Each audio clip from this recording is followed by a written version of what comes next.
Good afternoon, everyone, and welcome at another BrIAS event.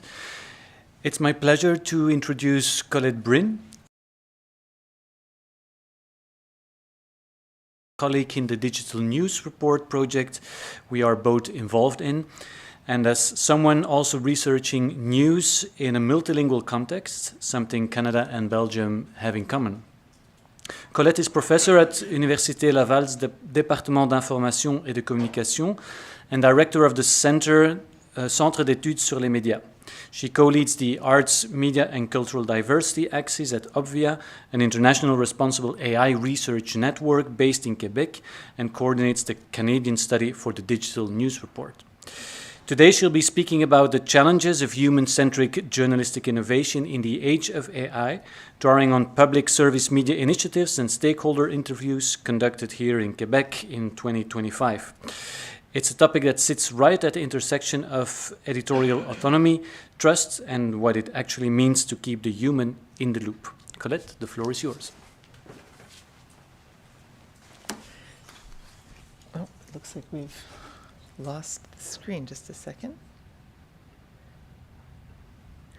Thank you very much, Ike. Thank you all for being here. Thank you for the lovely invitation in this wonderful space. And special thanks to the team of organizers. So I have names here. I'm certainly missing people. Anya, Andres, Luca, Caroline, Ike, Sylvia, Emily, who isn't with us, and anyone else who is involved in the organization of this event. I know what it means to put these things together, and I really appreciate it.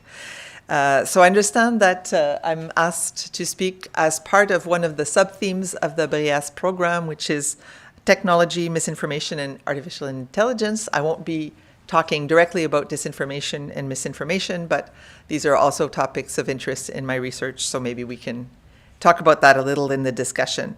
Although, obviously, when you talk about AI misinformation, is always a concern.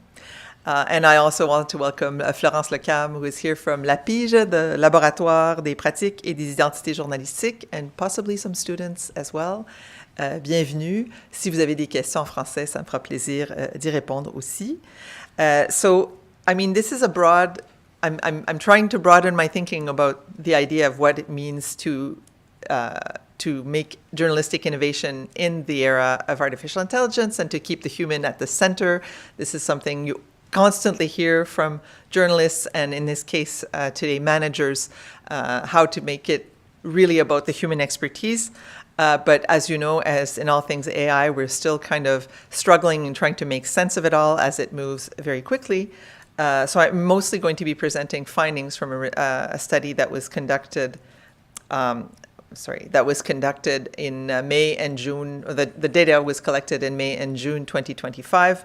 And also building on another study which led to a report which is available on the OBVIA website, which is focusing on the user needs model pioneered at the BBC, specifically in public service media. So using AI as a way to make journalism more responsive to people's interests and needs.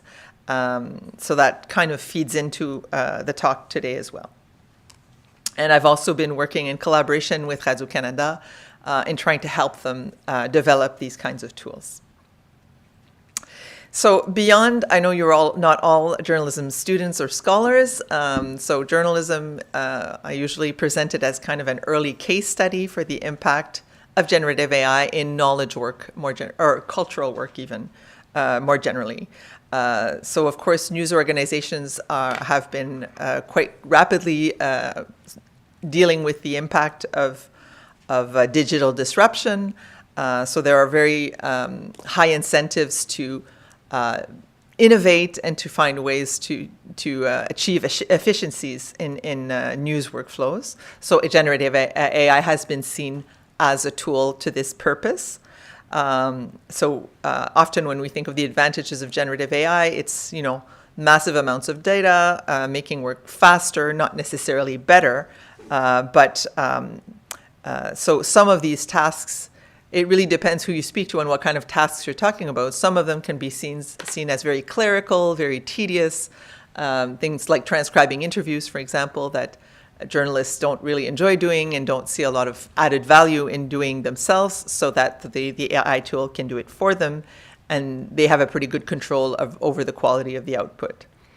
On the other hand, something like writing a lead, perhaps less a headline, because a headline is very short, but drafting the lead or the first paragraph of your story, you're really determining an angle for your story, and so that becomes something a bit more foundational. But it really depends who you speak to. Some journalists will think that it's fine to use AI to draft text as long as you're in control of the result. And in journalism, as in many other fields, certainly in academia, there is this profound tension or ambiguity between an attitude or perception of AI as an existential threat to the very craft of journalism, leading to attitudes of resistance or refusal to engage with AI, and on the other hand, the innovation imperative, which the idea that you really have to use AI and get ahead of a bit ahead of the trend, and this can be associated with AI hype, which actually media are accused of contributing to in their coverage of AI. And the paper by Coles and Diakopoulos addressed early users or pioneers of AI in journalism, talking about the perils and possibilities and navigating that very kind of ambiguous position in the use of AI. Diakopoulos also proposed to look at journalism ethics as a possible shortcut to responsible AI. Responsible AI, I'm not going to get into the details here, but there are very numerous versions of it. There's the OCDE series of principles, and there are there's the Montreal Declaration, and pretty much every AI company has its own version of responsible AI, but there are some kind of broad principles that tend to recur, but there is no universal, say, series of principles for responsible AI. And most recently, a piece co-authored by a group of Canadian authors did meta-analysis of work on AI in journalism, showing how the research has really exploded in 2024. So typically a little bit over a year after the very hyped launch of ChatGPT. But because it's still very early, there's no clear or coherent theoretical framework or real clear understanding of where all this is going and what we should be doing as scholars in this sphere. So zooming into a very large but very local territory, which is mine.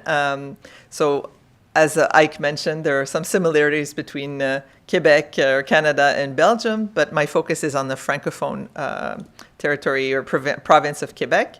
As you know, very big, very cold, relatively sparsely populated, and a very big neighbor to the south. So all of these things condition the way the media system functions in Canada. As you can see by the numbers, there's a relatively high number of journalists for the population. These are probably generous estimates because they're based on the census self-declaration of basically what is your occupation. So it's possible that many people declare themselves journalists because it looks good, but they're not doing a lot of their paid work as a journalist. But still, it gives you a sense of the proportion. And compared to Canada, so even compared to Canada, there's a relatively high population of journalists.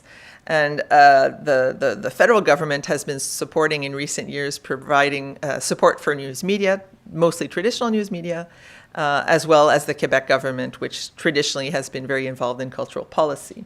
So it's an ecosystem that has been relatively shielded from some of the disruptions in recent years, even though you see the same trends and people moving to social media for news, young people moving away from traditional news sources and declining trust. But, it's possibly one of the most, if you look at Quebec separately from Canada, it's probably one of the best insulated media ecosystems in terms of those variables, including as well a stronger consumption of public media and just more positive attitudes towards journalism in Quebec.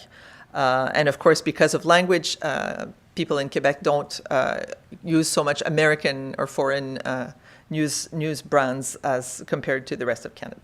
So that's just a little bit of context.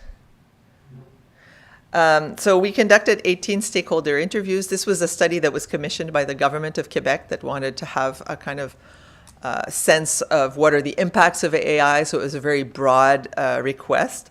And we focused our interviews on these managers and what we called expert practitioners, so people who were very knowledgeable about AI or had special responsibilities in implementing AI in newsrooms.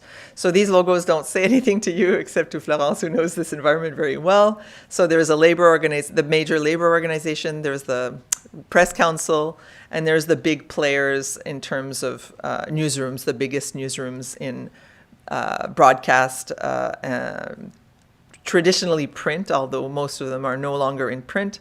And there are also some smaller organizations where like a startup and a niche business publication, which we're not naming for confidentiality.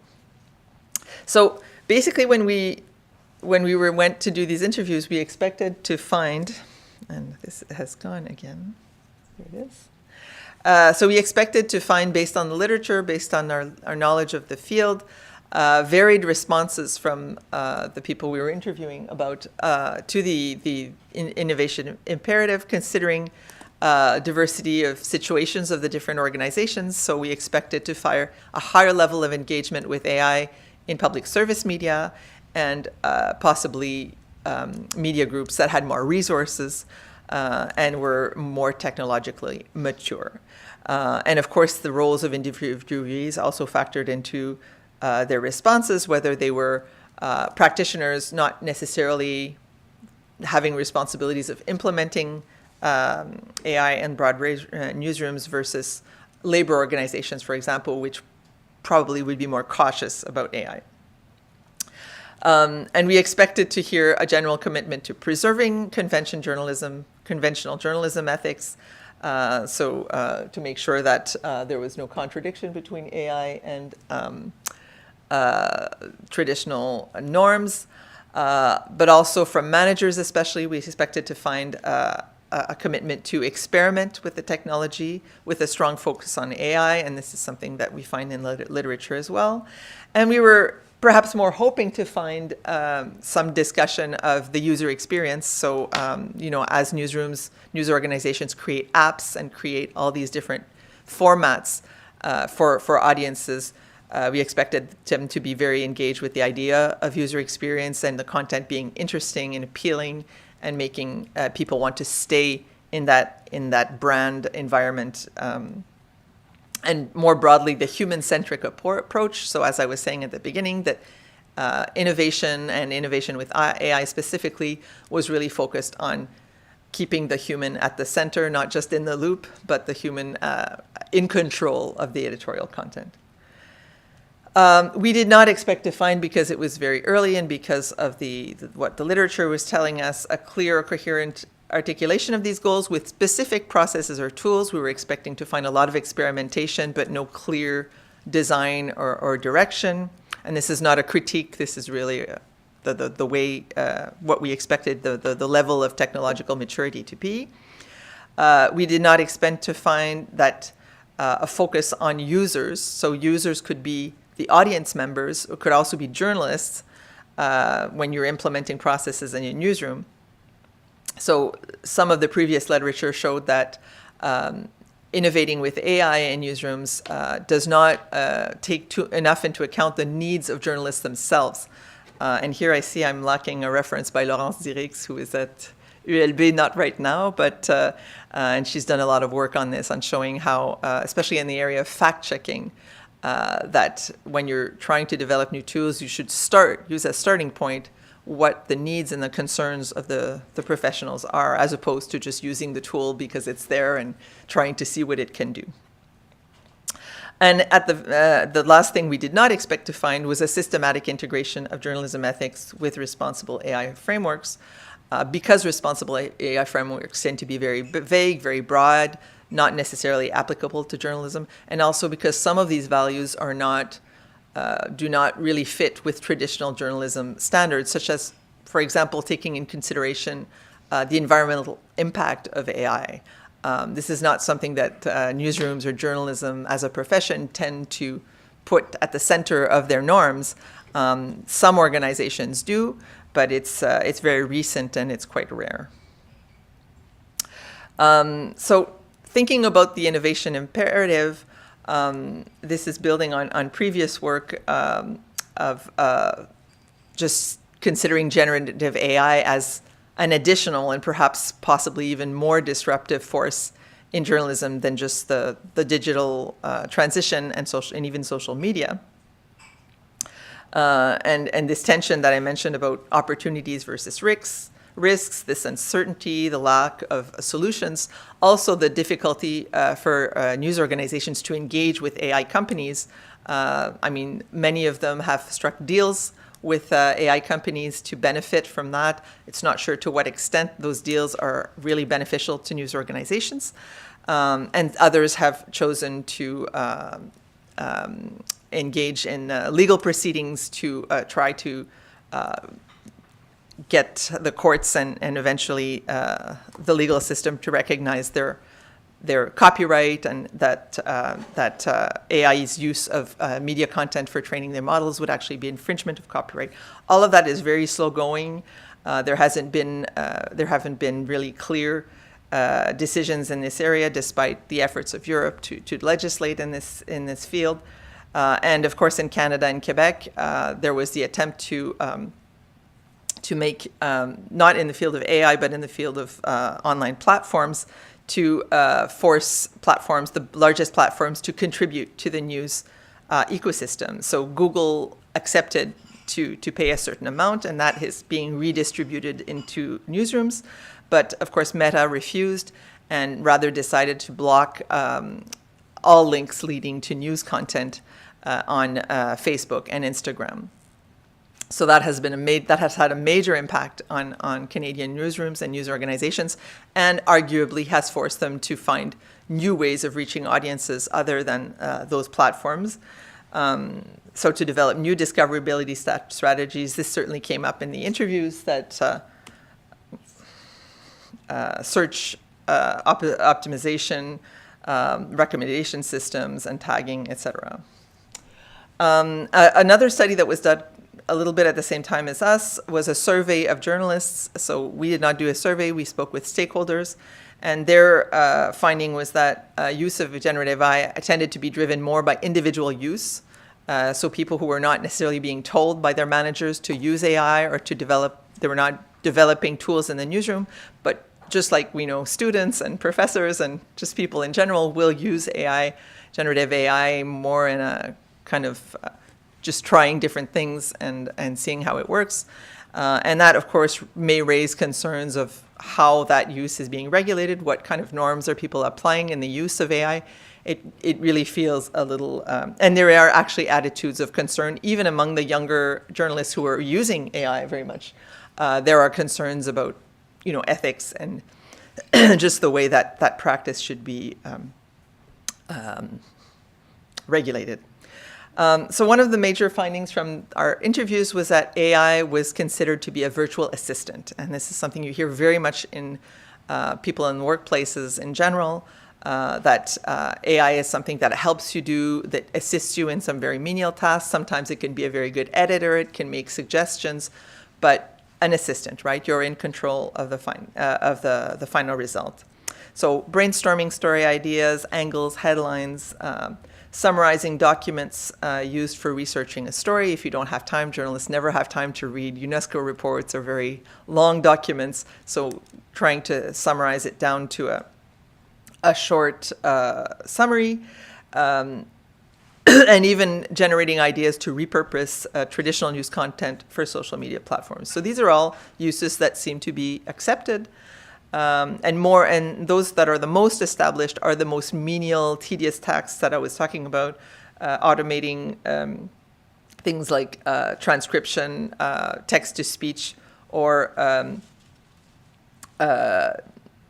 audio to text or text-to-speech transcription, which actually can make content even more accessible for people who have disabilities.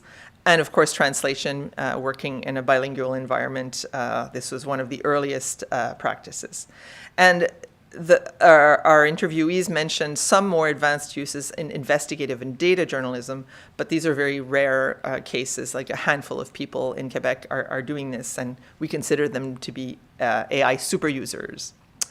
So including the barriers to development of AI tools in newsrooms, as you would expect, limited in-house expertise, sometimes partnerships with small organizations that provide AI services, the dependency on the largest LLM providers. I mean, most of the newsrooms we spoke to were using either the business version of ChatGPT or Gemini or one of those, or Claude, or the largest product service. Smaller newsrooms tend to be slower to engage. But we also saw that in larger organizations, the structural complexity and the difficulty of quality control over large organizations can also be a barrier to adoption. So you can have a few expert practitioners in a large organization like a public service media newsroom or a private broadcaster or traditional legacy newspaper. But these people are kind of scattered across the newsroom, and most people don't have that level of literacy or skill. That being said, public service media is generally seen as having the most capacity for experimentation because of its mandate and because it has resources to do so. And one manager in a private company even said it's actually the public service media's role to do this, to do these kinds of experimentation without knowing if they will generate any kind of profit. And then after they've done that, we can use that knowledge and or we can learn from their experiences and replicate it and find ways to find efficiencies with that. So, and this was actually a surprising response because we expected these companies to be perhaps a little bit more innovative in this area. So the user needs model, which was developed by the BBC, was about, I think I mentioned it a little bit earlier, really tailoring content to what people expect from the news, what they hope to receive from the news, and they usually don't receive from the news. So just being informed and finding out what's happening in the world, is only one of many needs expressed by audiences. They also hope to better understand or make sense of the world, and this is something they find that newsrooms don't always provide. They want to be able to take action, to find some hope or some inspiration in the news, and typically journalists don't think of building that into their work, and there are tools that can help them do that, using LLMs, using analysis of their previous content, and offering these types of angles. Well, you know, how could I change this story to make it a little bit more hopeful? How can I build something into it to make it feel more relevant to people? So that's what we think about generally when thinking about the user needs model, which is typically used in public service media. Not so much, in the Quebec Radio-Canada, it's more an aspirational model than something that's really put into practice. But other types of news organizations in the world, such as newspapers, have also been using it. We found that in public service media, as in other organizations, the focus was really to develop tools for journalists rather than AI tools that could be useful to audiences because of the risk of inaccuracies and what we call hallucinations, fabricated facts, and possible reputational risks that could be incurred through using these. So here's a very rare example of an AI tool that was conceived for the public during the 2025 federal elections. So it's a mini RAG. I'm not an AI expert, but from what I can understand, it's based on a closed set of data and a relatively small in terms of AI set of data. So you can ask questions. It's a little bit like when you're using a customer service chatbot at your bank or any other service. You ask a question and then it has this list of standard stacked answers, and then it asks you, did this answer your question, yes or no? And then you keep going in this loop of asking questions. Yes, that sounds familiar to some of you. So in this case, it was really to help people get through the political parties' electoral platforms, and they did not want to generate any risk of false responses, so they stayed with this closed, this narrow, and they explained that this was not, they realized it was not the most innovative use of the technology, but it was safer. So this is like an example of really preferring a safe option to a possibly more innovative or creative one.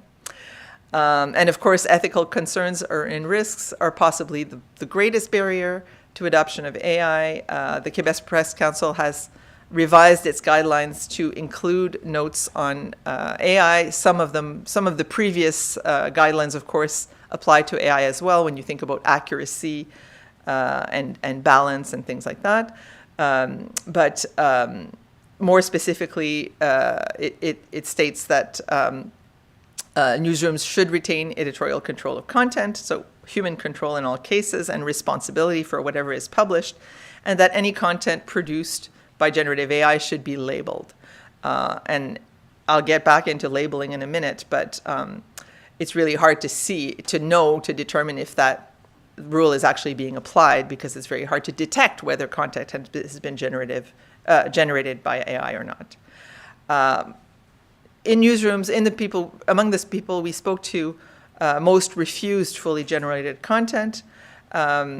And certainly things like generated avatars reading the news and things like that, which do not go well in a context like Quebec. There was also concern over data security when you're feeding, for example, your interview transcripts from investigative reporting, confidential sources and things like that. You don't want to feed that into, the open AI model.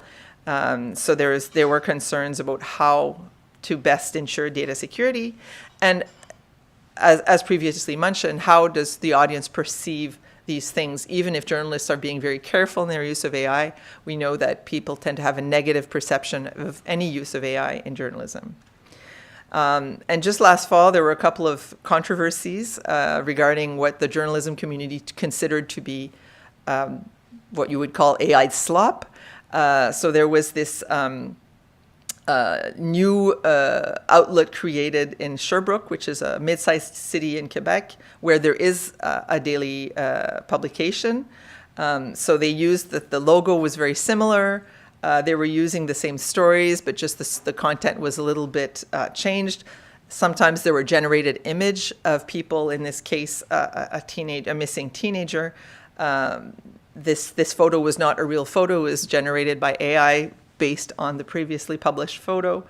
So a very strange case of locally generated, usually you think of these things as coming from a faraway country and people are trying to make money with AI generated content, but this is a local business and the owner thought this was a good idea to produce this kind of local content. But there were a lot of errors in the writing, and even there were strange things like the bylines, the names of the journalists were like slightly changed from the real names of the journalists. I'm not sure how that happened. So there was like a large outcry from the journalism community. And to this date, the website is still up.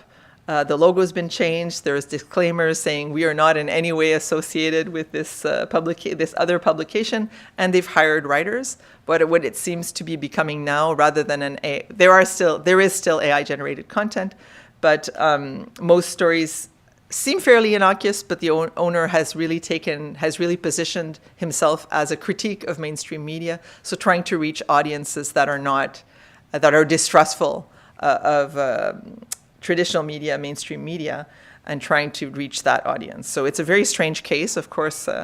Continue to follow it, but it started out as a generative AI site.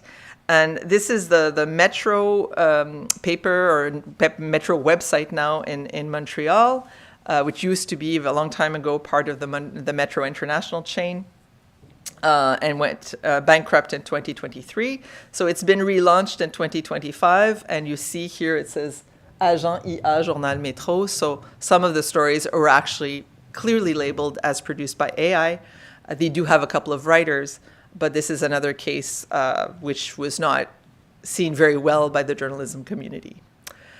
So coming back to our interviews, we hear this commitment or aspiration to human-centric AI. We don't see a clear direction or vision how that can be achieved. It's really more stating values and principles and hopes. So we need to do this in collaboration with the journalists. This is something you typically hear from managers, but it's very, very difficult to do in practice. And also, of course, human-centric in the sense of keeping that relationship of trust with the public. So trust was kind of a recurring theme in the discussions. How do we engage with AI and try to maintain or even increase the trust of the audience? A lot of questions, not a lot of answers. And of course, the issue of transparency, which in responsible AI means a lot of things. And for media, they tend to think mostly about the labeling of their use. So just saying we used AI or we didn't use AI, not getting too much into the detail of how it was used and explaining to people how they manage the credibility of that information. As I mentioned earlier, it's kind of a double-edged sword, because if you do label content, it's like what do you call it? It's a bit like the sponsored content challenge, that you want to make it. It's a good way to finance the journalism, but it's also something that raises mistrust in the audience. Or it can also just confuse the audiences, because if you say, well, we use some AI, well, does this mean that the content is fabricated, or does it just mean that we used AI for very minimal tasks?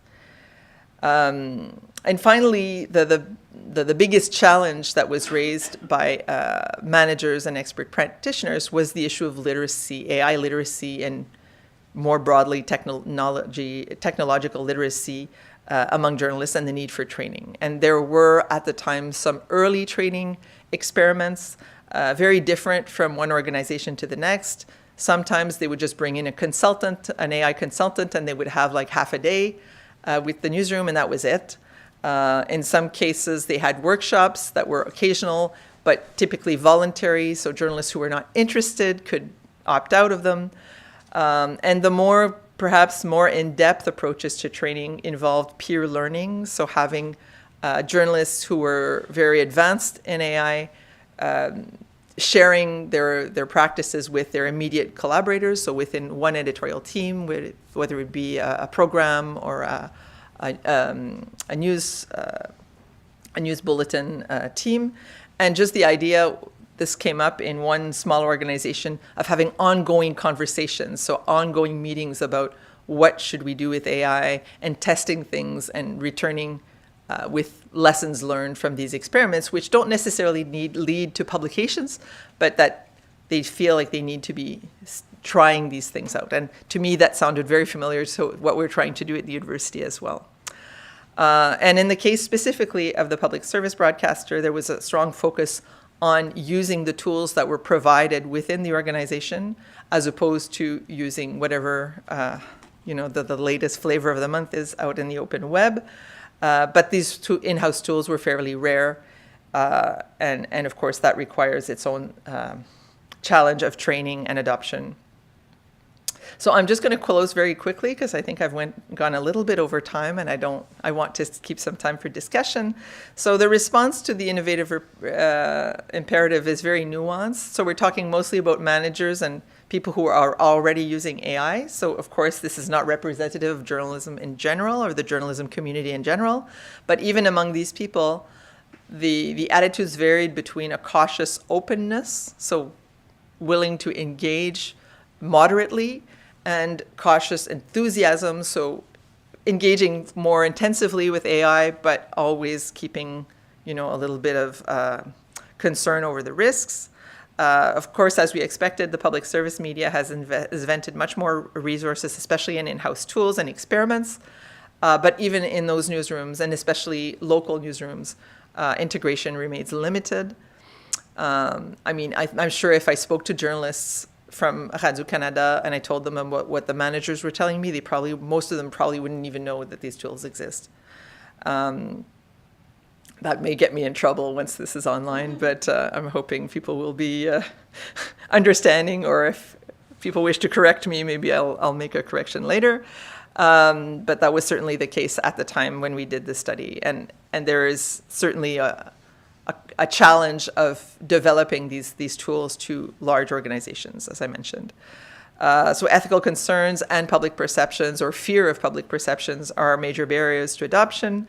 The need for more intensive ongoing training literacy initiatives was mentioned by most, if not all, of the people we interviewed. We found a limited focus on user experience, including user experience by journalists themselves, and responsible AI principles. These could have been also a factor of the short duration of the interviews, but this was not spontaneously mentioned by the interviewees. And the approach seems to be very highly risk-based, focusing on what we commonly call hallucinations and data security. So that's it for me, and you can have access to the references later if you like, and here are my contacts.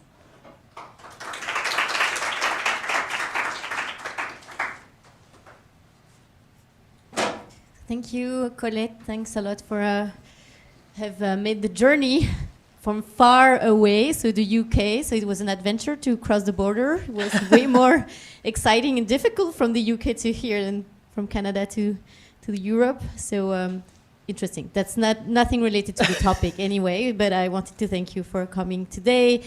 We're all sorry that the strike has affected maybe the attendance, but we've got lots of excellent people in the room, and I'm sure we have plenty of questions. So I don't know if someone has already a question or a comment, or lots of them. So maybe I'll start with Lisa and Nino. Hi, thank you. I have a very simple, basic question. What do you think is responsible AI usage in journalism? Yes, that's not easy. It's a simple question, but it's not easy to answer. But I still feel that I actually think that this cautious approach is good. I think, what I'm seeing mostly, and this is probably my bias as a newsroom sociologist, is the difficulty of getting newsrooms to think collectively about these challenges. I was perhaps positively surprised by the fact that the unions are not completely opposed to AI, like as I don't want to say this as criticism of unions, but when we saw the early days of convergence, for example, there was some very kind of confrontational attitudes from both, I guess, unions and managers. And in this case, at least among the people we spoke to, there seemed to be a more common perception.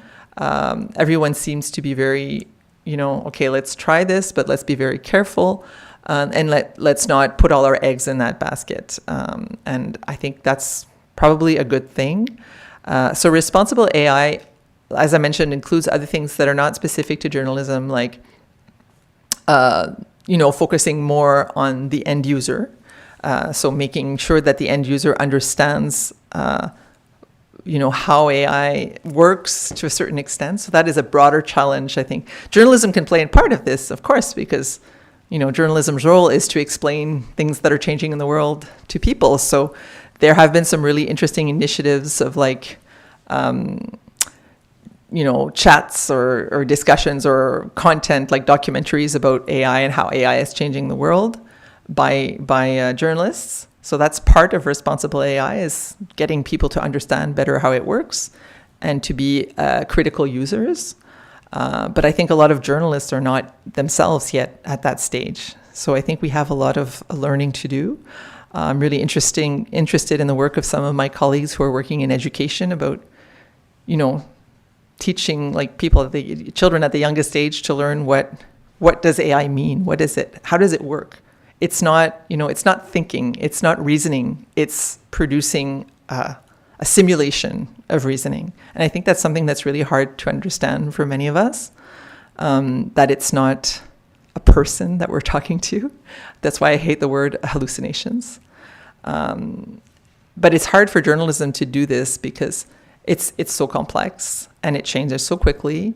and journalists are not specialists of any topic that they cover. But I do see some of them who are doing a really, really good job. There's one actually in Quebec who's Belgian. Her name is Chloé Sandervos. She's at Radio-Canada.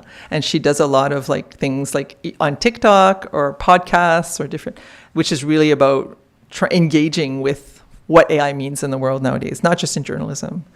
And there are many others who are doing this kind of work. So I think that's part of it, certainly part of what responsible AI in journalism should look like. Yeah, thank you for the presentation. It was really insightful, and I really liked the data from the journalists. I have a question about, which is not directly about your research, because we're moving so fast that there always seem to be new topics coming on. And one thing I'm wondering about is if you've heard from journalists what they think about agentic AI, right? Which is really kicking off in the last couple of months, I think. And so basically, as you know, agentic AI, it's like really that AI can do autonomously multiple steps in process, and it's actually quite good at also, a lot of the one-shot things that we would have to, but multiple prompts, you could let AI do it for half an hour, leave your computer, and they do it in, they do like 50 prompts or so. How do journalists react to that? Do you have any idea? So I don't have any data, and I haven't like asked directly. I've been, as Caroline mentioned, I've been in Oxford, so working with journalism fellows at Oxford, which are probably not representative, certainly not of Quebec journalists. I see that there's a lot of, what's interesting is when you do surveys of journalists, they always say, oh, I'm not worried about losing my job. Like that's not, they say that's not a concern. But I think it has to be a concern at some point, or being replaced more symbolically by something like agentic AI that actually goes through. And the way people consume news also is going to change with these kinds of tools. So I think there is concern. I think there are relatively few journalists who are like actually engaging with these kinds of tools and learning. Like it's really the very expert ones who are doing this.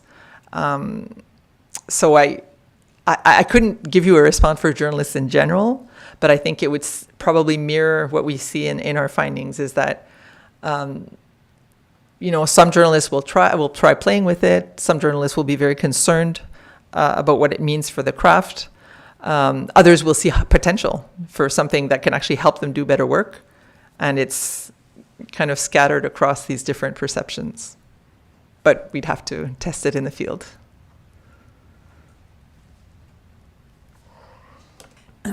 Yeah, thank you. I'm Karen Seris. I'm really sorry to be late. First, I got stuck in public transport. I got out, got in my car, and then I got, of course, stuck in traffic due to the strike. So that's why I'm late. Yes, responsible use of AI, a talk in a series on challenges to democracy. So I would like to jump off from Lisa's question to the problems related to democracy. And you've used the word trust. And of course, that concept is very central to the current challenges to democracy. Many groups in society not trustful anymore of any democratic institution, including, I would say, honest and solid journalism. So then the question is, responsible AI in democratic terms, what would that imply? How can journalism use AI? This would then be my question. How can journalists use AI in a way that supports democratic attitudes, that supports connection to the formal and informal institutions of our representative democracies? I in the part that I've heard, and again, sorry for being late, you mentioned something like emotional connections or something that rang in my head the bell of, oh yeah, maybe journalists could use AI to ensure that the way they treat a topic, for instance, or the aspects that they stress when they deal with an issue actually connects with citizens, worries, concerns, in a way that at least would not further damage their attitudes vis-à-vis democracy. So this I think you've answered the question, but no, it's exactly correct. So I didn't really address that directly in the talk. Of course, it's like a broader, much broader question. But this report we published last June is around the user needs model. So exactly when you arrived, that's what I was talking about. So this was developed by the BBC. There are different versions of it being used in several countries, in public service media, in legacy newspapers and other organizations. And it's exactly what you said. It's to make news resonate more directly with people as people, not just like the very dry kind of this is what happened and this is what's going on in the world, but also how does it relate to your lived experience? What can you do about it? How can it inspire you and give you hope? So there's another kind of journalism that's called solutions journalism. It's a little bit in that vein, perhaps not as ambitious as solutions journalism, which requires a lot of investigation on what solutions can be implemented to resolve social problems. It's very complex.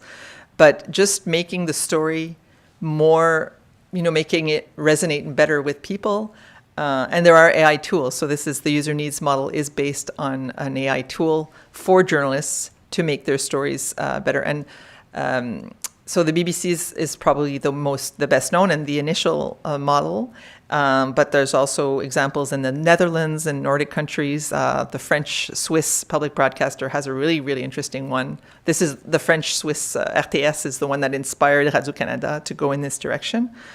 But of course, you have to design the tool. I mean, the work we did was in that vein.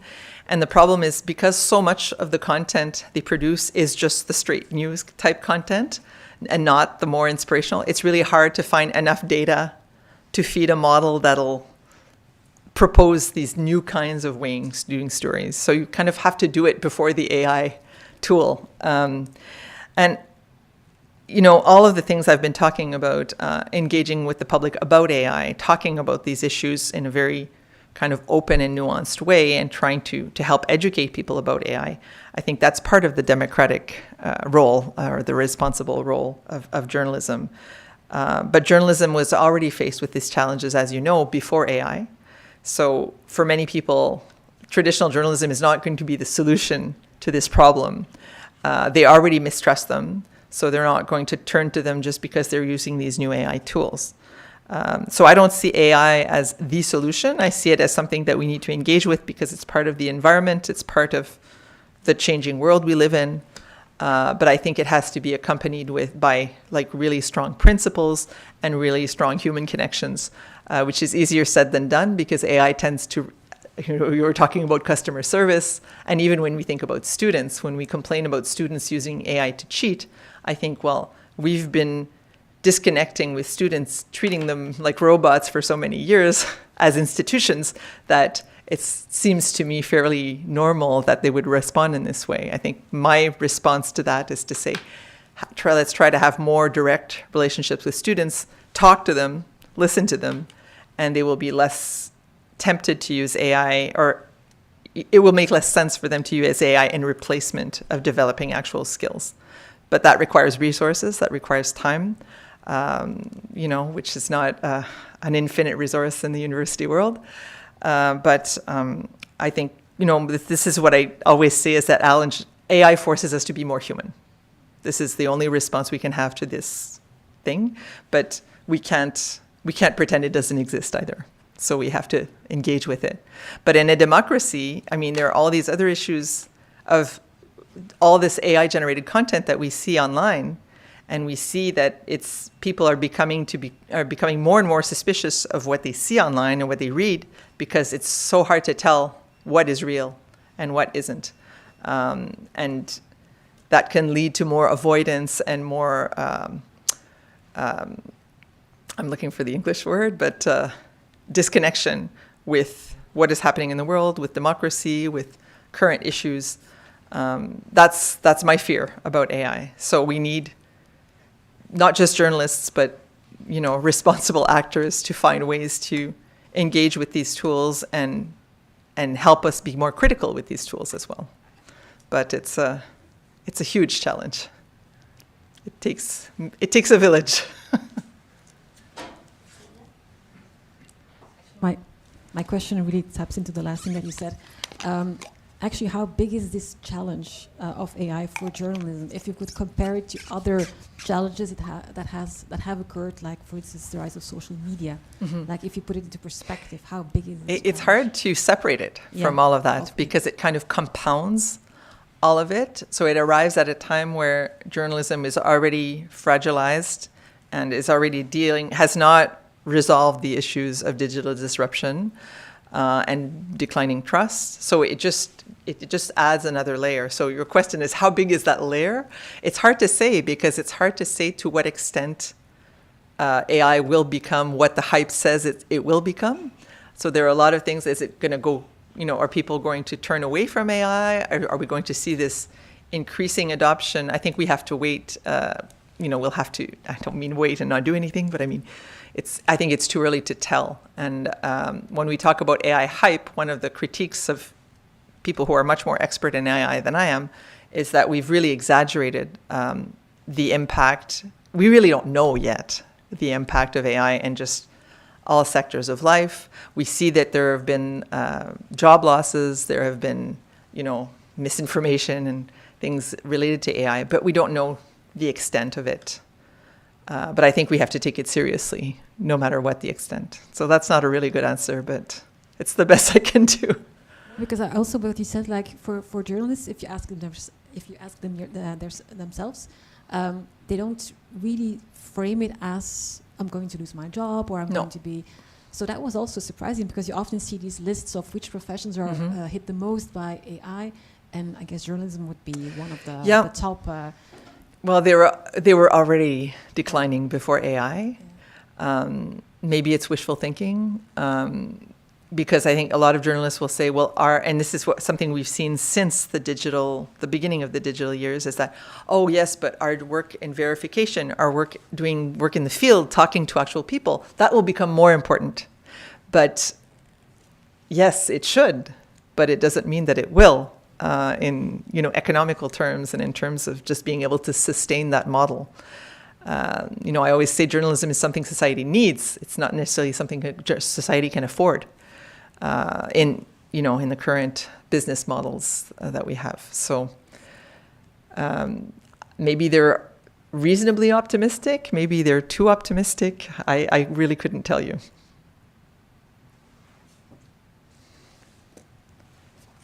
I actually just have a quick question, because you mentioned that in the guidelines there is this guideline on labeling, but I would be interested, and I'm sorry if you said it, I also was a bit late. Did anyone in the interviews mention anything about labeling? Is that something that they are concerned, and in what way did they frame that? So yes, there were mentions of labeling. There are cases for sure where, for example, summaries have been generated for you read a news story and there's a summary or a summary of a video, and it's at the very top, and it says this has been generated by AI. This is fairly common practice. But what we would have needed would be to do a content analysis and really look at what is being done. So this is something we're touching on a separate project that we're doing now. It's a different study, the Journalism Role Performance Project. So it's an international study which looks at what journalists say about their professional roles, but also what they do in the content. So it's really interesting to compare what they say they do and what they actually do. And one of the things that we're measuring this year is the labeling of AI content and AI-generated content. So to see to what extent it is actually being practiced, you need to do that content analysis. But yes, it was mentioned in the interviews. And, there's this ambiguous position where, yes, we have to label it. We realize we have to relabel it. But we know that if we label it, it may raise problems with the audience.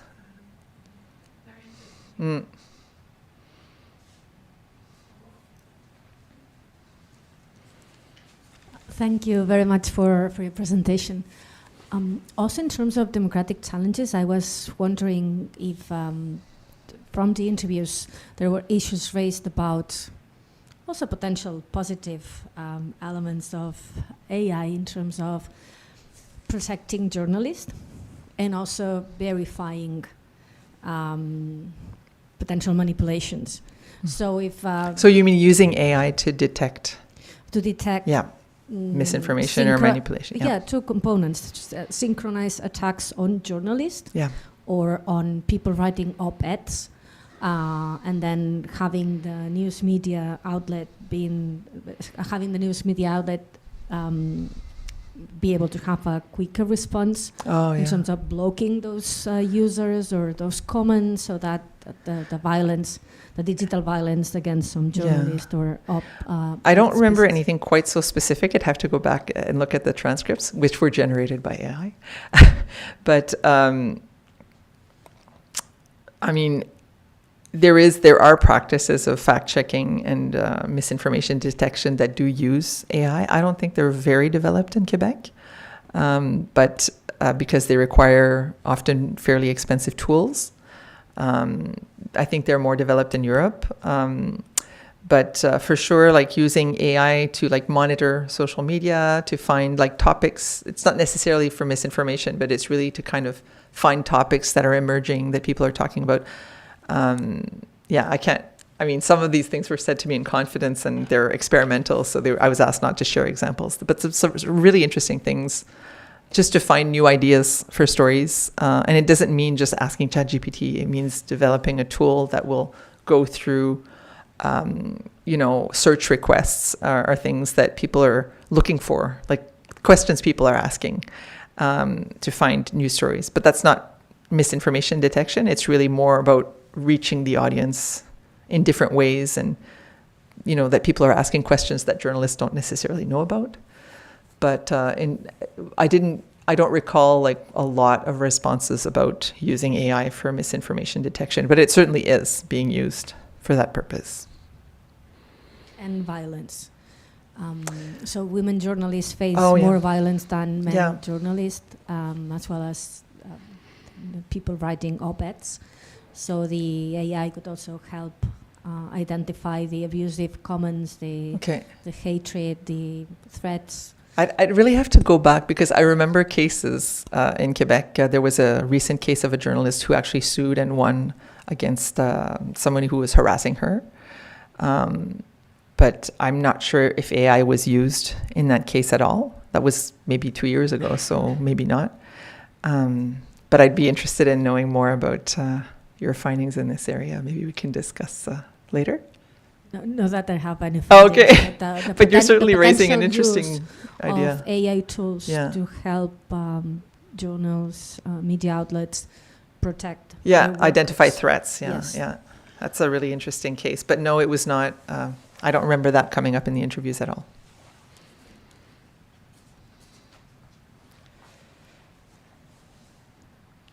Thank you so much.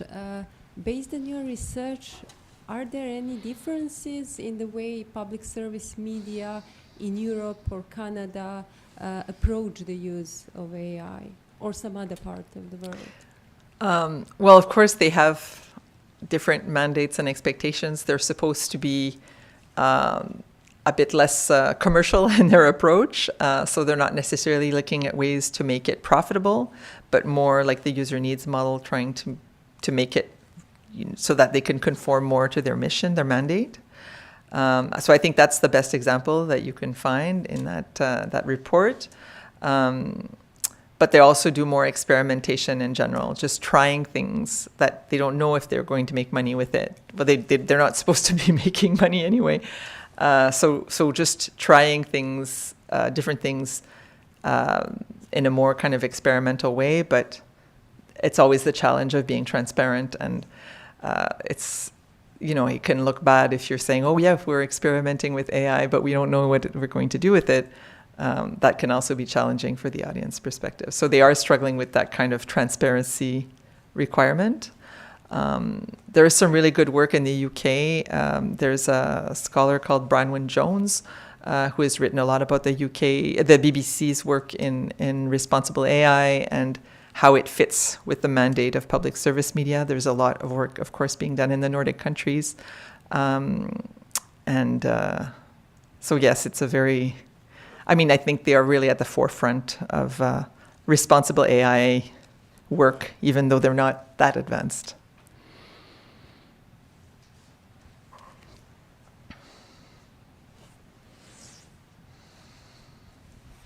Thanks so much for your presentation. I think many of your findings also resonate with some of the findings that we're having. And so I'm curious to ask about other patterns that you see and how that compares with patterns that we see. My first question is, in surveys we've done with news managers in Asia, we see relatively high level of positive attitudes toward the use of AI in their newsrooms. They think it's going to help, it makes their work more efficient, and that is helpful for journalism in general. But when we did surveys of individual journalists in Singapore, those that actually use them day to day, while they agree that AI is helpful in their work, they also don't trust the quality of work generated by AI. So that's my first question: is do you see any patterns with different types of journalists in terms of their attitudes toward AI, maybe based on the level in the hierarchy or the nature of their work? And my second question is also related, because I think what we're seeing with individual journalists is the ambivalence that you saw, right? That they think it's helping them, at the same time they still assert control over the output, and that they trust themselves more than the quality of AI. And I like the phrase you mentioned. You talk about cautious enthusiasm. So if you can elaborate on that, like what are they cautious about, and what about AI are they enthusiastic about? So the caution is the same as what you mentioned for journalism. It's the impact on journalism quality and also perception of journalism quality. And also just, I think the Quebec media ecosystem is not known as specifically technologically innovative. It's, as I explained at the beginning, it is protected by a lot of factors. So it has this kind of inherent conservatism, which I think is not a bad thing. So they're perhaps not as enthusiastic as other markets could be. And I think, and you would tell me like if Singapore, but I think Asia tends to be more comfortable with technology and just embracing the technology.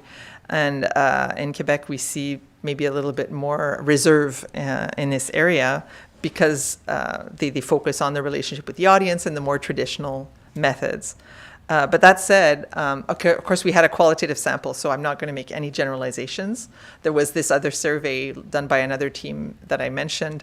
But what you were seeing is that there's possibly a discrepancy between what people are doing, what they're using, and their attitudes. So, and this we found in other scholars have found in like the Coles and Diakopoulos piece about perils and possibilities, that people are using these tools, but they're also very concerned. It doesn't mean because you're using it that you're completely trusting. I mean, of course, the people who use it trust it more than those who don't. But so there's always this kind of ambiguity or tension. And we found it also among the managers. But perhaps it's the managers we selected and who are willing to speak to academics and part of a government commission study. There may be a bias there as well. We didn't talk to the guy who launched the website that does AI-generated content. I mean, of course, he's very enthusiastic, but people don't consider him to be part of the journalism community. It's like a startup that was highly criticized and was presented as something outside of journalism. And this is what AI, this is one of the risks of AI. They were showing this as an example and saying this is why journalists, you should trust only professional journalists, and journalists are be much more careful, and don't go to these new websites because you don't know where the content is coming from. It's just a follow-up. When you talk about Sure. the part of the caution is on the perception side, is it what they think the audience, how the audience would perceive them if they use AI? Oh, Yeah. Okay. Yeah. So the concern is that audiences may not be receptive. Yeah, or that they will be more critical, of newsrooms if they use AI, no matter, because when the survey I cited by Fletcher and Nielsen, there's no clear pattern, and even in the digital news report data, there's no clear pattern of what kind of labeling people think is more important, and even among journalists, to be honest. What should be labeled, what shouldn't be labeled. If you're using it for like spell check, should you label that? Or to translate a quote or something like that. There's no clear consensus on how things should be labeled and when they should be labeled. So I think it's still very murky. But the idea that some things should be labeled, that is consensual, but how and why and when to do it, that's more ambiguous. Thank you very much. There are no questions for now. I've got a question. Maybe if I take economic perspective. So these technologies, so we've been talking a lot about the user, but not a lot about the producer of the technology. So in the interviews that you have done within the project, so with the managers and stakeholders, but maybe in research, interviewing journalists, is there this kind of worriness or tension? Like, is the question of who owns the technology central? And so how did deal with that? It's always the problem, right? Because some of the most functional or useful or easy to use technologies are the worst companies, right?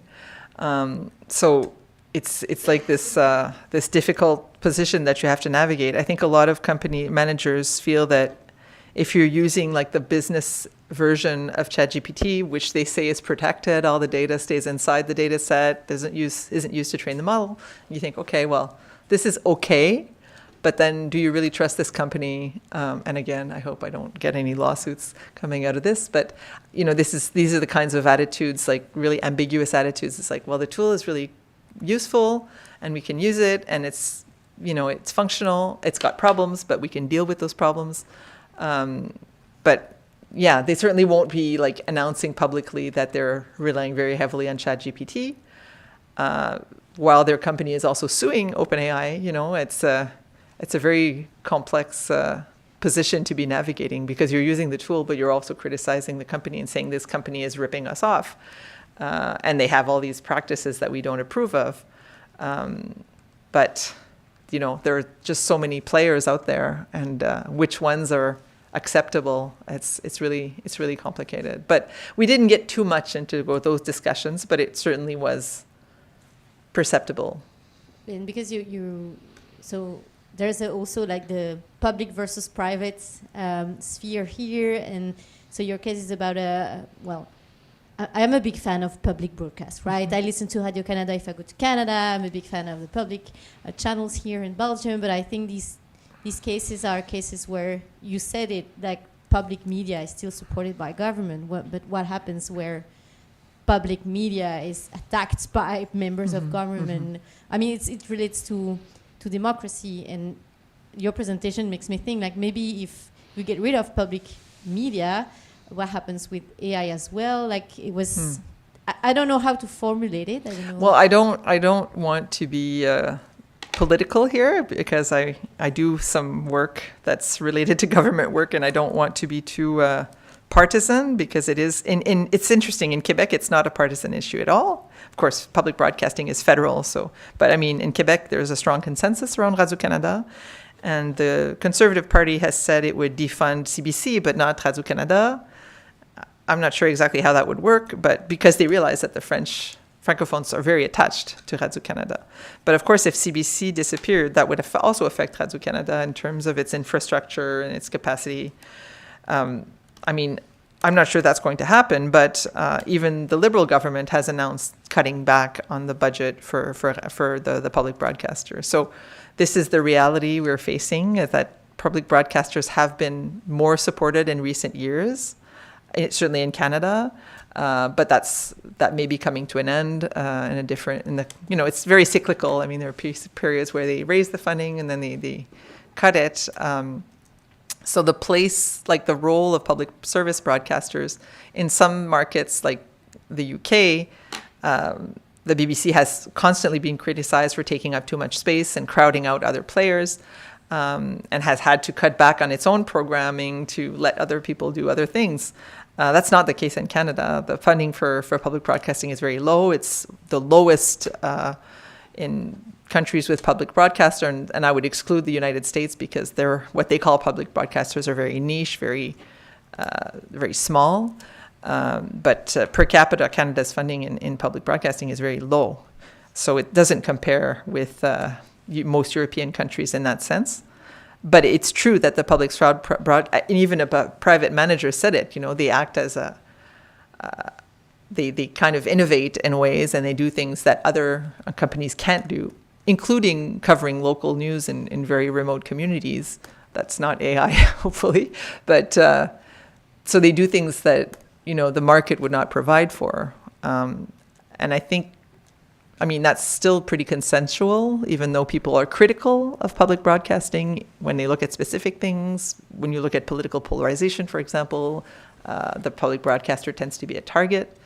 And other sometimes decisions that the public broadcaster makes, the fact that they rely on advertising, all of that is up for discussion. But the very existence of a public broadcaster, I don't think, is really seriously being challenged in Canada. I could be wrong.